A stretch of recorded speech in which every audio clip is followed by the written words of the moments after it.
Welcome back to Claymore Anime Review, Part 4.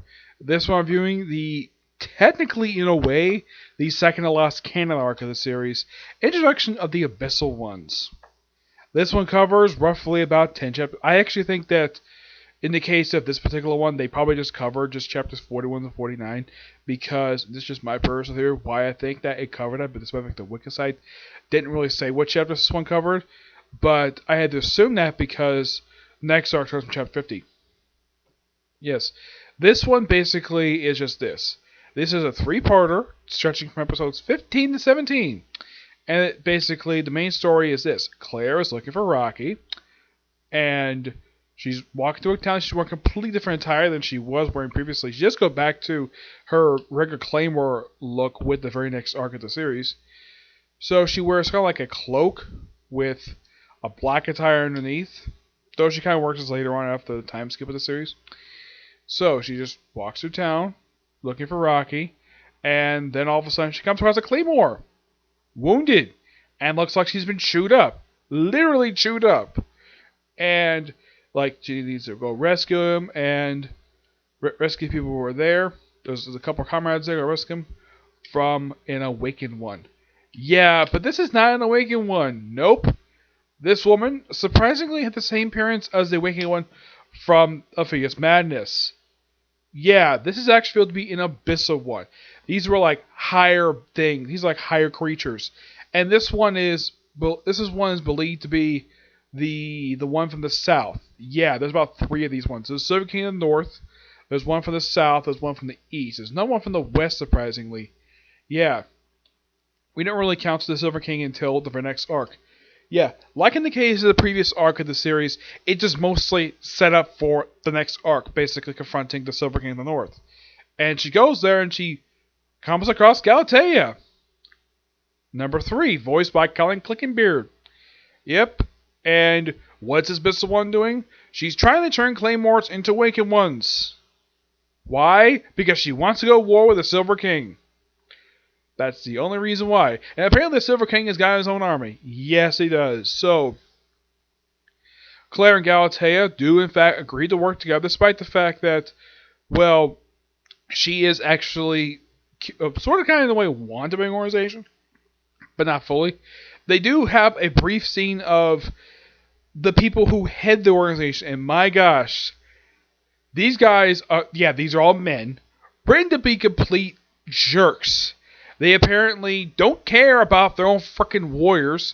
And this is even pointed out, though, in the Claire's past arc. They appointed pretty much a rookie to be number 2. Yes. Oh, yeah, it's also revealed, it's kind of not revealed here, but next arc, that Teresa was actually the strongest warrior they had. She was number 1. Yeah, and it was revealed by the former number 2 that she was, in fact, apparently traveling with Claire actually diminished her skills as a warrior, but it made her happy. So, yeah, so Galatea and they do work together, and then, of course, they come across those gigantic awakened one.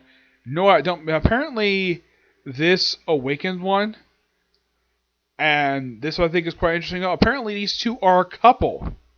Yeah, the awakened one takes the form of a little girl. Yeah. Don't know why, but she does. Yeah. So they basically work with a number 9. Yeah, a couple of comrades were turned awakened ones, but they were killed really easily. Because apparently they weren't strong enough as awakened ones. So Claire looked like she's about to go to awakening again. Like if Galatea is able to help her suppress it.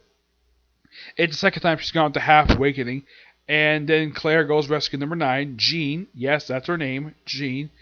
And apparently she has the ability to twist her arm 21 times to basically make almost like a drill. Yes, and apparently this awakened one has got like very thick skin, like freaking armor. And she's able to do this move twice because she needs time to heal afterwards. So she can do this a couple times and then she has to break off the heal. Okay, fine. And she spins around. She's able to pierce things neck twice, eventually killing almost nearly killing the creature, but not yet. And basically, the Abyssal creature tells Claire, if you land a hit at me, I'll tell you where Priscilla is. Yep, she's looking for Priscilla. So she goes off, and she does eventually land one blow on her, but she's like, yeah, that's good enough. She's up in the north with Silver King. Go find her there. Like, okay. And Jean, of course, rescored to Claire, so she kind of follows her around. And Galatea really wants to bring her to headquarters, and Claire's like, I'm not going back yet because I have a mission to kill. I have a personal vendetta again. I really want to kill Priscilla. Yeah, she really wants to kill her, so she's like, no, I'm not gonna go back. Not yet, anyways. Not until what I basically do. So it's like, Galatea's like, okay, that's perfectly fine. Oh, in case you're wondering, what was her fate after this? She doesn't get removed. She doesn't get fired from the organization. She doesn't get killed for disobeying orders. She just basically gives the more difficult assignments. Okay, perfectly fine. Yeah. And that's pretty much it. Oh yeah, and Jean does follow Claire into the very next arc of the series. Rocky is seen occasionally. He's still looking for Claire.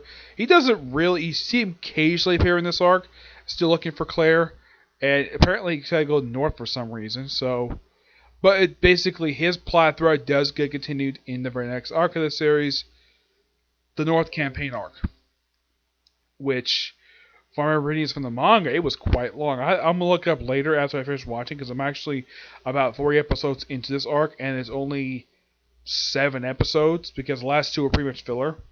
So I'm gonna look up and see exactly how far the series got when it comes to Daphneus. Yeah, but good set of episodes. Like in the case of the previous 2, just set up for the very next arc of the series. That's mostly when you look at some of these arcs. Like the first arc of the series did not really set up the very next arc of the series at all. It's mostly put just an explanation of what happened with Claire. That arc was mostly set up for some future stuff later. That was the whole point of Claire's past. In the case of the Hunt for the Awakened ones, that was mainly like when they introduced Ophelia. That was just there just set up for the next arc of the series. As for Galatea, that kind of indirectly helps out this very arc. Basically, Claire's encounter with her. And Raphael apparently does bring this arc. She doesn't really do anything at all. Yeah, I'm curious. I'd look up. I don't remember exactly how she got her scar over her, how she lost her eye, and they don't know exactly at this point what happened to Elena. Yeah. Also, there is a flashback. I think it's in the next arc where they show what happened at the end of the first episode of the previous arc, where Claire and Rocky made out. Yeah. Oh, in case you're wondering, did in fact Claire and Rocky at some point have sex in this series? No, they never did. Beyond that kiss, he has seen her naked once. Aside from that, well, not much. Rocky is an interesting character, and I do think Tyler Percorda himself does a really good job voicing him in this series. And Stephanie Young so far does fantastic as Claire. Colleen Clickenbeard's quite unusual. I would think that a character like Claire would be absolutely perfect for Colleen Clickenbeard, but nope, she voices Galatea. I don't know why, but that's what she does. Now, I have looked up online. Apparently, this is one of 2 series Stephanie Young has done where she voices the lead character. Now, everybody knows her as basically the voice of Nico Robin from One Piece. That's what a lot of people tend to know her for. And this is a series not very well known to a lot of people. I mean, here's kind of the thing. I've looked up online. I'm sure some people talk about the series online. But aside from myself, I have never seen any YouTubers ever review Claymore. If any of you previously reviewed Claymore, please give your thoughts on the series down below. I mean, I'm actually kind of enjoying this series. It's like a violent series, but don't worry, I'm actually going to do a much more lighter series next to replace it. But I won't reveal what that is until when I get to the final video. Not until I get to part 6, when I talk about the filler episodes. Yep, so that's it for this particular review. My next review of the newest chapter of Black Clover. And as far as I know, I don't think there's a new episode released today, okay? See you next video. Bye.